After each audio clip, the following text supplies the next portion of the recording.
నువ్వు పెద్దల ద్వారా ఏ బోధలు విన్నావో, దేని వాక్యం నీకు ఏది బోధించిందో, నువ్వు ఏది బోధిస్తున్నావో వాటి యందు నువ్వు ఎలా ఉండాలి? నిలకడగా ఉండాలి. జాగ్రత్తగా ఉండి నిలకడగా ఉండాలి. నువ్వు బోధించే విషయంలో నిలకడగా ఉండాలి.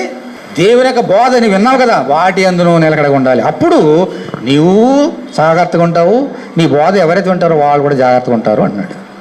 బోధ ఏంటి? బోధ యేసుక్రీస్తు బోధించాడు మనకి. ఆ కొండ మీద ప్రసంగం అంతా ఆయన చేసిన బోధే కదా. నిన్ను వల్ల నీ సహోదరుని ప్రేమించు, నీ సహోదరుని ప్రేమించు. ఎవరైనా కుడివైపు కొడితే ఎడవైపు కొట్టినా కుడివైపు కొడితే ఎడవైపు కొట్టు అని చెప్పాలంట.